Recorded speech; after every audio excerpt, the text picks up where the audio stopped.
My sister-in-law Hannah mockingly said, "Serve a steak, you poor people," pointing to the homemade dishes that were arranged on the table. "How are you expecting us to consume such horrible food? Are you even able to offer steak? Are you stingy or poor? Already, serve the meat." Hannah threw her fork away with no care, even though her mother Sarah had carefully prepared the supper for their eagerly anticipated return. Hannah chose to live as she liked, and only revealed herself after 5 years, pushing the family company onto David, my husband, and their other son. Robert, her spouse, remained under her egotistical control. "What? This food appears terrible. This is all you have to offer after all this work to come here?" Hannah swore at the plate of food in front of her. Robert was grinning at her. Why had they returned at all? Despite being the oldest son, this was not the appropriate method of getting back together. I was about to lose my mind, but David probably felt more complex and more furious. "This is the very last time we'll be seeing you." David got to his feet and said something inaudible to Robert and Hannah. It was the first time I had ever seen David, who is generally sweet and compassionate, look so serious. Hannah's shocked eyes grew wide. "What are you saying, David?" "I am bidding goodbye. This is the final instance of your disregard for our family. You disrespect the effort and love that went into this dinner by simply showing up when it's convenient for you." David firmly stated, "We're done with this unhealthy relationship." Robert's smile vanished, and he turned to face Hannah, who was now frozen in shock. David went on, "Just because you are related to us by blood doesn't mean you have the right to abuse us like this. You can stop making demands and insulting us. Take off and don't return." Anger reddened Hannah's face, but she remained silent. Rising to her feet, she seized Robert's arm and raced from the house. A weight appeared to lift from the room as the door banged behind them. "Elizabeth William is my name, and I'm a 45-year-old mother. David, the second son of the William family, and I have been married for a period of 12 years. We stay in their family home with our 10-year-old daughter and David's parents. We lived in an apartment close to my parents' house during the first several years of our marriage, until our daughter Emily turned 1. I found enormous comfort in having my mother nearby during my Hannah, labor, and postpartum time. Even though I would have loved to be close to my mom until Emily was a little older, a family meeting 9 years ago caused everything to shift." Hannah, Robert's wife, raised the subject of what would happen to the house in the future. Hannah, who is the same age as me but wears beautiful clothes and has a youthful confidence when she speaks, addressed it in a way that suggested she found it bothersome. David's elder brother Robert lacks strength of character and is powerless against Hannah. But when it comes to my husband, David, and his parents, Sarah and Kevin, he constantly acts tough. He seemed hopeless to me after hopping about from job to job, saying everything wasn't the proper fit for him. Then, sounding even more irritated, the helpless person blurted out, "Let's get this over with." We had received a hazy notice that David and I were being called to talk about our future. It was somewhat of a relief that there didn't seem to be any health issues for Sarah or Kevin, since I had been concerned. In order to avoid her interfering with the conversation, I left my daughter Emily with my mother. "I apologize. We appreciate your presence despite your hectic schedules. Really, instead of driving all the way out to this remote region, we could have taken care of things over the phone. Anyway, let's get going right away." For some reason, Sarah and Kevin sat in front of us, appearing sorry.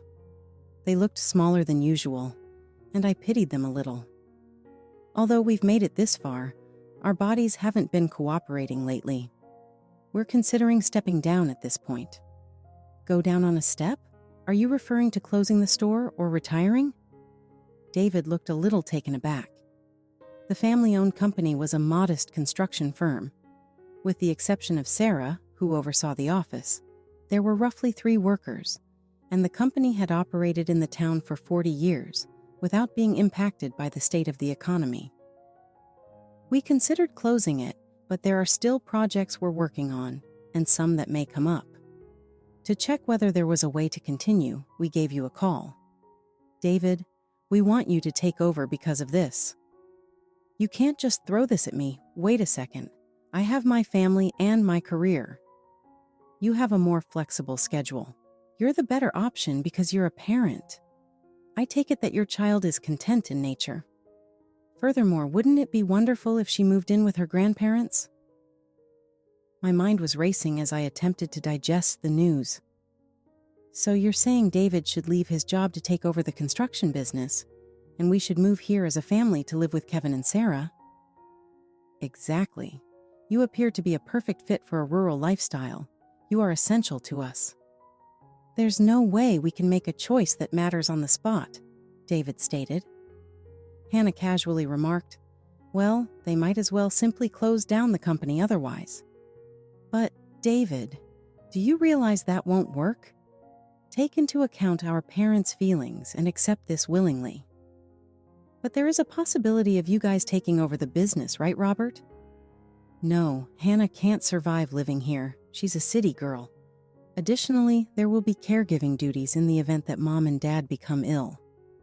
I distinctly recall being disgusted by the way they spoke of their parents as though they were a burden. Sarah and Kevin delivered fresh veggies from the farm, often when I was pregnant, and they came running over to give Emily a warm embrace. My heart ached to see them now, looking pitiful and remorseful. Please let us consider it on our own for a while. We made the decision to live together very quickly. Following that day, David changed jobs, and we moved distant from my parents. I had to be pretty determined to live with Sarah and Kevin, but I believe David was far more determined than I was. He left his work and moved into an entirely unfamiliar environment. Elizabeth, I'm grateful. Although I'm not confident in my ability to manage the construction company, I'll try my hardest to make sure Emily and you have no problems. I genuinely need your help, David pleaded with me. It is his parents' generosity that he cherishes. Sarah and Kevin will assist us, so try not to worry too much. I am very grateful for what you have done. Our life together started then. We found that living together was stress-free, and that we rapidly adjusted to country living, proving that the adage, "It's easier done than said," was accurate. Kevin found his energy returning when David was around, and he was frequently out visiting the sites or giving David advice. Sarah is an office clerk at this time. With her and Kevin's help, David has grown into a reputable businessman. 10 years old today, Emily was 1 year old when we moved, and she was raised with love by Sarah and Kevin. She has an affection for horses in particular. Grandpa, Grandma, let's go to the ranch. A short drive away is a ranch that Sarah and Kevin used to take her there frequently. Emily was pleading with Sarah and Kevin to take her back to view the animals one Sunday afternoon. Maybe I should go too, David replied as he stood up from the living room where he'd been relaxing. So Mom needs to come too, Emily excitedly said. I said, yeah, I guess I'll go too. Emily exclaimed, yeah, let's go get ice cream and let's all go. I was also a little excited because it had been a while since we all went out together. After getting ready, everyone left via the door. Emily pointed at the car as we were about to get in to drive away, saying, "Cool car." She was pointing to a fancy convertible that I turned to see it was coming our way. It didn't feel good. The vehicle accelerated and came to a stop directly in front of us. This is the worst situation. The dust has made my hair rather grittier. I also feel like my skin is harsh. I hate the countryside for this reason. As soon as we pulled off the highway, we should have raised the top. I didn't realize how dusty this place can get, Hannah grumbled. It was Robert and Hannah getting out of the car, just as I had anticipated. They showed up without warning for the first time in 5 years, and this was the first thing they said. Grandma, who are they? It makes sense that you wouldn't recall since you haven't seen them in a while. This is the oldest brother and his wife. Emily said, "Hello," but Robert and Hannah didn't even give her a sidelong glance. What's happening? What has brought you here suddenly? David inquired. Do we need a reason to call this my family hall, meeting them after 5 years? They seemed even more disagreeable than they had been. Nevertheless, Sarah grinned and said, seemingly in awe of Robert, Obviously not. I'm happy you arrived. We were going to the ranch shortly. Would you be interested in joining us? The property? Why would I visit a location where there is an animal stench? Hannah gave a smirk. I just wanted them to go away. What drew them to this place? Emily was excited and didn't care that I was irritated. The ranch is odor-free. The creatures are adorable. Join us. Hey, tell this kid something. Robert grumbled. What is it? Okay, once more. What is your name? I'm Elizabeth. They couldn't even remember my name. You're correct, Elizabeth. Look, we're exhausted after spending so much time in the car. Before taking us outside, shouldn't you offer us some coffee and give us some time to relax? I apologize. I'm going to get some coffee now. Please enter. I opened the door and let them inside, trying not to show my unease. Mom, what about the ranch? With disappointment welling up in her eyes, Emily questioned. I apologize. Emily seemed like she was going to cry, so I whispered to her, We'll definitely go on the next break. Emily is still a child, but she has grown up a little, and she appeared to understand what I was going through. Emily said, Okay, I'll go play with my friends then, and walked out of the house. Then everyone went into the living room to sit, except Emily. Nothing about this house has changed. Will you not renovate it? I take it you're working now? Things appear to be going smoothly, Hannah remarked as she scanned her surroundings. I like the old design, but eventually we'll need to make some updates, I responded. Are you serious? Therefore, you must have saved a significant amount by now. Not really. We need to save some money since in the building industry, you never know what can happen. We're not in dire straits, but we're also not exactly flush with cash either. Hannah continued to stare at me. You still dress like you shop at discount stores, she added mockingly. She still felt the same way for me. If things are going well for you, you ought to invest a little more in clothing. Most likely, all you're doing is hoarding money and conserving it.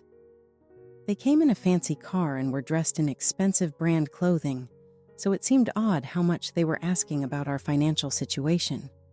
They must have been living rather comfortably, in my opinion. Why in the world are they here? To boast of their luxurious lifestyle? It was difficult to accept that they had come for no other reason than to visit Sarah and Kevin, but it was also difficult to accept that they had done so. Hey, really, are you simply offering us coffee? You know, we haven't had lunch, Robert said, glancing eagerly at us. 3 o'clock on the clock. Hannah, looking irritated, took out a cigarette. I apologize. I forgot to do it. I'll start preparing something immediately. I quickly got up and went to the kitchen. Sarah trailed after me. Sarah, let me handle this. You have to go speak with them. You haven't seen them in a while, I added. The last time they had seen Robert and Hannah was 5 years ago. I had no doubt Sarah was pleased to see them, despite their quirks. I want to make something for them because it's been a long time. Sarah brightened my bad mood with a warm smile and continued, It won't be fancy, though. I wished that one day I would have her level of grace. Then I'll be working for you, Sarah. Sarah is an amazing chef, so she didn't really need help. She expertly created many delectable dinners using whatever was in the refrigerator, while I cooked only one. After carrying them, we placed the dishes on the table. There was now plenty of delicious food on the table. I apologize for the wait. You haven't eaten any of Sarah's cuisine in a while, right? Help yourselves, please, I said. But Hannah threw the fork aside and didn't even try to hide her disapproval. What? This food appears terrible. This is all you have to offer after all this work to come here? Startled by what I heard, I composed myself enough to inquire. Is there something you don't like? That's not what I'm saying. Hannah uttered even harsher words, perhaps agitated by hunger. Sarah created the food with love, even though it might not be fancy.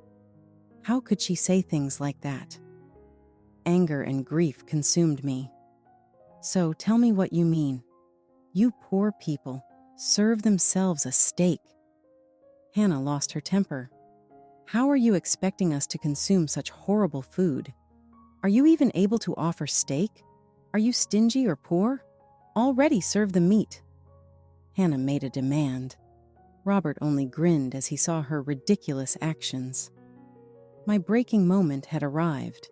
I'd swallowed my pride many times before, but this was too much to forgive. I couldn't bear the feeling that Sarah's heart was being crushed. I opened my mouth to respond, but David got up before I could get my mouth working again. This is the last time we'll be seeing you. What? Hannah appeared surprised. David had never had such a severe expression on his face. Usually he was so sensitive. For a brief while, Hannah appeared shocked. What do you mean by last time? Robert appeared flustered now, having before smirked at the circumstances. It has the exact same meaning as it sounds. There won't be another meeting between us. When did you become so powerful and successful merely by taking over the company? Avoid becoming arrogant. Since I'm the oldest son, I have power in our home. All you did was be born before me. You have not done anything in your capacity as the family's eldest son. Robert responded, You don't have any authority over this house, getting to his feet and balling his fists. Despite his often feeble demeanor, his face brightened red. I pondered who he took after, in contrast to Sarah, Kevin, and David, who were all very composed. Stop it. This is going to get messy, I muttered, getting anxious. Hannah intervened when Robert appeared to be about to strike David. If you would like this to be our final meeting, I will make sure it is. However, it won't be given away. You realize that we're grown-ups, right? So, that's it. It finally made sense to me why they appeared out of nowhere. Their purpose was to request money. When money is involved, these two are always present. I had forgotten since it had been 5 years, but David didn't panic. I recognize. I've been looking forward to today. David grinned. Hannah became alarmed by his composed reply. Yes, this day has been anxiously anticipated by all of us. David said coolly, Everyone in the community. We couldn't wait for this day to come. What does that mean to you? David had never told me about anything like. What topic are you discussing? Are you crazy now? Hannah was losing her cool, in contrast to David's. I'm happy you arrived earlier than anticipated.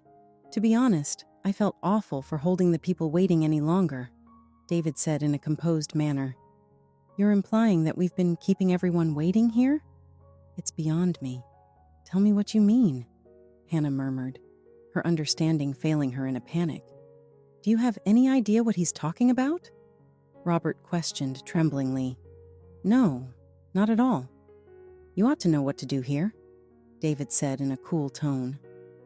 David opened a drawer, took out a stack of papers, and gave them to Hannah and Robert, who were both dumbfounded. What? What is this?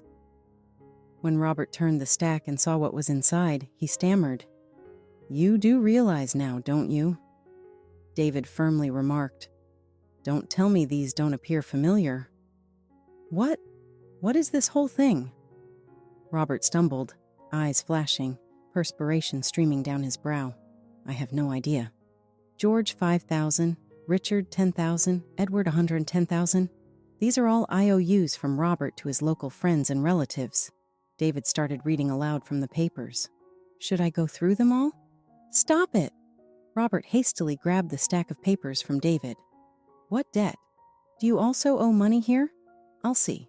After Robert had taken the stack of papers from David, Hannah seized them from him and started going over each one. $5,000, $10,000, $3,000. What is this? What on earth is this? It's all borrowed money from Robert. Over $100,000 is involved. You must be joking with me. Why did you take out so much debt? Did you mislead me? Hannah hurled the bundle of documents towards Robert. There was nothing for me to do. Robert said, I wanted to see you happy. He clarified that he had taken out a loan to purchase high-end labels, fancy vehicles, and a condo that Hannah had liked. I purchased a lot for you, but I'm having trouble making the condo and auto loan payments. We never eat at home. You never cook. You leave all financial matters to me. You don't save any money. Are you implying that I am entirely to blame? Is the issue with your income? How can the things you manufacture help us save any money? And who is the one who consistently loses because they are an awful gambler? I apologize, but you also take a chance on me. You always persuade me to borrow more because we'll win the next time, even if we lose. Robert acknowledged. You're the one who forced me to utilize the credit cards for loans. From an early age, Robert had a passion for gaming. He used to gamble with his whole paycheck before he was married, not only on weekends, but also on weekdays when he had free time. When he got engaged to Hannah, Robert was short on funds and promised Sarah and Kevin that he would be more serious from then on, so they had helped him out, David had previously informed me. He kept gambling in spite of this confidence, and Hannah, who later married Robert, became heavily involved as well. They most likely come here in desperation for cash after accruing large credit card debt. This is why it seems sense that Hannah, who had a fiery temper, would become enraged upon learning of their new debts. Why do you keep collecting debt? You're not even making enough money to repay it. Hannah let out a furious cry. I completed everything for you. My goal was to bring you joy. Stop talking. Quit placing all the blame on me. Robert answered with a yell. It had escaped my notice that Robert had borrowed money from almost everyone in the community. David must have wished to keep the worry to himself. Although this course of events astonished me, it wasn't shocking that Robert and Hannah had ended themselves in this situation because they had been living beyond their means. Why don't you calm down and have some coffee? In an attempt to defuse the situation, I proposed. Hannah gave me a fierce look. Why do you act so sweet on the outside? Don't you think we deserve this, most likely? You are entirely to blame for not allowing Robert to take over the construction company. Fix it then. Aren't we family? Now Hannah was furious with our family as well. Her claims were illogical and absurd. Had she forgotten that she'd said no to living here in the country 9 years ago? David put forth a lot of effort at a job that was entirely new to him ever since that day. We've gone this far for that reason, I said coolly. After hurling her rage at our family, Hannah appeared to become somewhat more composed. In any case, we must pay back the credit card loans, although you are free to default on these local obligations. Give us our part now. Our assets are also ours. Consider it as receiving our inheritance before time. How could she say such awful things to Kevin and Sarah? I was trembling with rage, but David remained silent. There's a way to help, David quietly answered. Hannah smiled broadly. Oh, David, as predicted, you're really understanding. Please promptly pay us the money if you accept it. After that, we'll depart and never return. Nothing will be required from this residence going forward. Calmly, all right, I'll give it to you, David replied. Elizabeth, has everyone gathered? I opened the front door to look outdoors after David requested me. The villagers were already assembled. David told me to please call them in right away. It was shortly after Robert and Hannah arrived that he had requested me to do this. The phone numbers of those currently gathering were on the list he handed me. I had gotten in touch with them for an unknown purpose. I opened the yard to everyone. I had no idea how many people were there, but the spacious yard was crowded with neighborhood residents. They were all individuals who had given Robert loans that were not reimbursed. Subsequently, I learned that David was aware of Robert and Hannah's overwhelming credit card debt and was unable to identify a way out. Several credit card companies have been contacting David and Kevin because Robert had added them as contacts without getting their consent. David had therefore expected that they would soon come pleading for money. "Just give it a little more time, please. Hannah and Robert will return, no doubt about it," David told the villagers. "When they do, I want to repay you in front of them." David made his way to every home and begged the villagers to be understanding. Following Kevin's departure, David worked with sincerity and devotion, appreciating his interpersonal connections. Everyone had faith in him. Unaware that Robert and Hannah would immediately enter the battle, David and the villagers who had faith in him had excitedly anticipated this day. Robert was mute and unable to look at anyone in the uncomfortable environment, and those around him were clearly mocking him. Determined to keep his word, David spoke to each person directly, offering heartfelt regrets and paying Robert's obligations in front of him. Besides David, Sarah and Kevin likewise apologized to all of them, looking really embarrassed. I added, "I apologize as well, because I could take no more of the pain. Stop. We own that money, don't we? Put an end to it." Beside the expressions of Sarah and Kevin, who were impassive, Hannah's voice soared wildly. She surged for David, trying to grab the cash-filled envelopes from his hands. But Kevin, who had remained silent up until that point, shouted up, his voice low and firm, drawing attention for the first time. "I refuse to let you treat these people disrespectfully any longer," Kevin said, breaking the tension. Hannah became silent as well, taken aback by Kevin's sudden toughness. "But the money is ours. If it's missing, we're done." Hannah let out a cry and fell on the ground sobbing. Kevin said, regretful, "I'm sorry for their disgraceful behavior," to the residents once more. Then he turned to face Robert and Hannah and said, "David gained this money when he unexpectedly rose from being a paid worker to the position of president of a construction company. He put up a lot of effort to earn it. I have no idea how challenging it must have been." David shook his head modestly, but after watching him intently, I knew how much he had struggled. I had saved money in this strange location and had faithfully supported David during this adventure. My eyes welled up with tears at what Kevin said. "It's not our money, Hannah. You two didn't want to live in the country, so you pushed the construction firm upon David and Elizabeth, and now you have the audacity to say that. Do you lack self-respect?"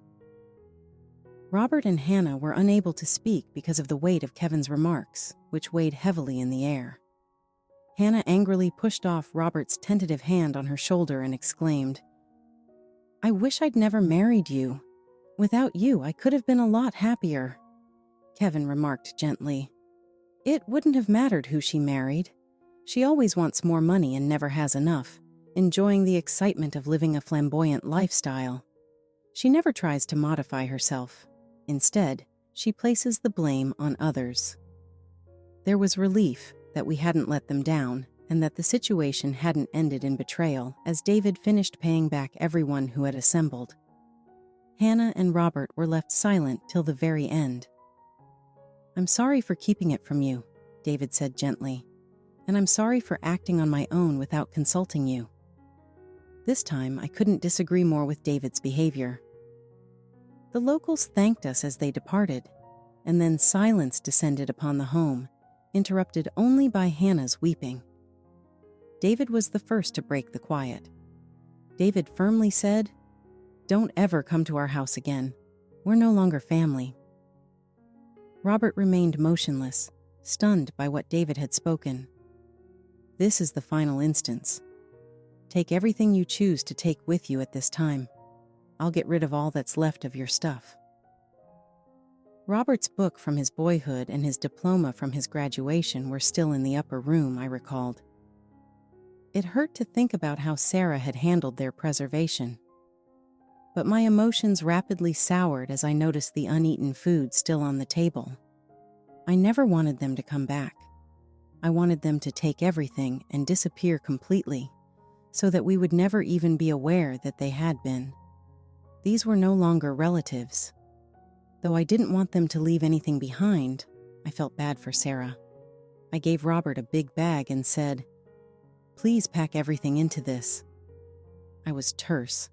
"Take everything, leaving nothing behind so you have no reason to come back."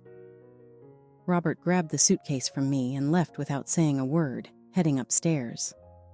After a bit, he descended with his possessions in tow and quietly assisted Hannah in standing up before making her way to the door.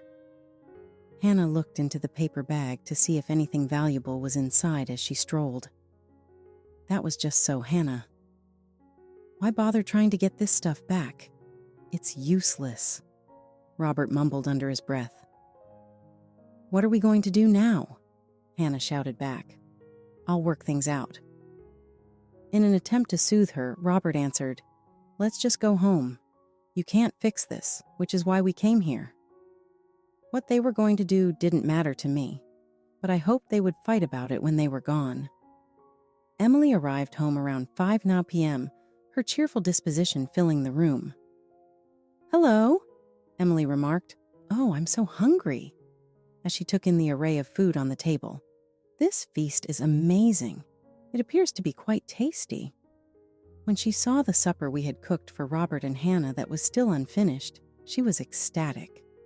Emily's eyes gleamed over the same dish that Hannah had derided as sad. "We'll reheat it and enjoy it together as a family of 5 once they're gone," David remarked with a smile. "Are Uncle and Auntie leaving already?" Emily inquired, appearing disheartened. "They must leave since they have tasks to complete," I responded on behalf of Robert and Hannah, who remained silent. I had hoped to accompany them to the ranch, but Robert and Hannah walked away without even giving Emily a second glance. In order to pay off their obligations, Robert and Hannah took out additional credit card loans in the months that followed. They also continued to gamble and daydream about a huge jackpot that would never materialize. However, the tide did not turn, and when they were in serious financial trouble once more, Robert shamelessly tried to borrow money from his local friends. Even though it was amazing that he had the audacity to inquire, by that point Robert had lost the trust of everyone, and no one would lend him money. They were forced to surrender their apartment due to default on the loan and had no one to assist them. They, of course, also lost their fancy convertible. They eventually filed for bankruptcy. When the hospital called us, we found out they were admitted for addiction treatment because they were unable to pay their costs. David wasn't aware that the hospital had placed him as the guarantor, and he didn't want to pay the cost. We're not sure what happened to them after they were unable to pay their hospital expenses, and we'd prefer not to know. They have left our life behind. It had been a year since that incident. David seems to have a knack for running his own company. The building company is still expanding, and its workforce has grown. Kevin is more excited than ever and has no intention of retiring. Amidst the tranquility of their days, Elizabeth found solace in the harmonious routines she shared with David, Sarah, and Emily. Their home echoed with laughter and the warmth of shared chores and occasional office tasks that Sarah assisted with, blending into a fulfilling daily life. On a rare day off, Elizabeth suggested a family outing. "Where shall we go?" she asked, considering Emily's love for animals. Sarah's eyes twinkled with a smile. "How about the ranch?" she proposed, knowing it would delight Emily. "I'll whip up some lunch quickly," Elizabeth offered cheerfully. As they prepared, Emily, eager for the adventure, chirped, "Grandma's lunch." Meanwhile, David savored a lazy Sunday morning, while the house echoed with laughter and the sound of cards being shuffled. Emily challenged David to a game, promising, "I won't go easy on you, Grandpa." The simple joy of these quiet moments filled Elizabeth with gratitude. As she donned her apron and joined Sarah in the kitchen, she silently wished for this happiness to endure forever.